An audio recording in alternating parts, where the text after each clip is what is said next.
উদ্দেশ্য, কোরআন সুন্নাহর শাসন দিয়ে এই দুর্নীতিকে দমন করা উদ্দেশ্য। কি বলেন, ঠিক কিনা?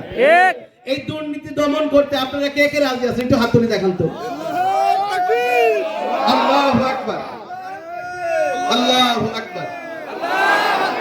বাংলাদেশ জামাত ইসলামী জিন্দাবাদ, জিন্দাবাদ, জিন্দাবাদ। বাংলাদেশ জামাত ইসলামী তাকবীর।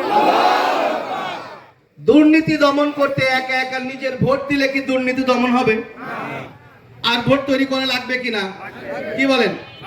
যদি ভোট তৈরি করা লাগে, দুর্নীতি দমন করতে সবাইকে সক্রিয়ভাবে আগায় আসতে হয়, তাহলে প্রত্যেককে কমপক্ষে নিজের বাড়ির আশপাশের 5টা বাড়ি, কমপক্ষে 5টা বাড়ির ভোটারদেরকে সৈনিক হিসাবে তৈরি করতে হবে। পারবো তো ইনশাআল্লাহ? কি বলেন, পারবো তো ইনশাআল্লাহ? দেশকে দুর্নীতি মুক্ত করতেই হবে, কোনো উপায় নেই, কোনো সুযোগ নাই। যদি শান্তি চান, যদি দেশকে এই অন্যায় অবিচার ব্যভিচার থেকে যদি মুক্ত থাকতে চান, তাহলে অবশ্যই ইসলামী শাসন দেশের মধ্যে দরকার, সংসদে দরকার। এটা আমরা করতে সবাই রাজি আছি না? ইনশাআল্লাহ। ইনশাআল্লাহ।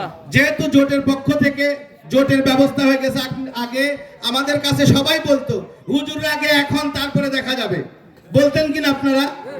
এই স্লোগান কিন্তু সবার মধ্যে আছে। এখন আমরা বলতে চাচ্ছি, এই দেখেন আমরা হুজুররা সবাই এক মঞ্চে চলে আসছি। অতএব এই সময় আর অন্য চিন্তা ভাবনা করা দরকার নাই। প্রত্যেকের চিন্তা ভাবনা একটাই, যে ভোট তৈরি করতে হবে, দেশের মধ্যে ইসলামী আইন প্রতিষ্ঠিত করতে হবে। যাকে মনোনয়ন দেয় জোটের থেকে, যদি আব্দুল হাকিম ভাইকে জোটে থেকে মনোনয়ন দেয়, তাহলে আমি ইসলামী আন্দোলনের সকল নেতা কর্মী নিয়ে ইনশাআল্লাহ আপ্রাণ চেষ্টা করব আব্দুল হাকিম ভাইকে ওঠানোর জন্য। এটা আমি আপনাদের কাছে প্রতিশ্রুতি দিয়ে যাচ্ছি। আশা করি আব্দুল হাকিম ভাই এই কথাই বলবেন। অতএব বাকি যেহেতু ইসলামী দলগুলো এক হয়ে গেছে, অতএব আপনারা প্রত্যেকে চেষ্টা করেন, প্রত্যেকেই মেহনত করেন, ইনশাআল্লাহ বাড়ি বাড়ি প্রত্যেকে চেষ্টা করেন। আল্লাহ পাক রব্বুল আলামিন আমাদেরকে বিজয় দিবেন ইনশাআল্লাহ।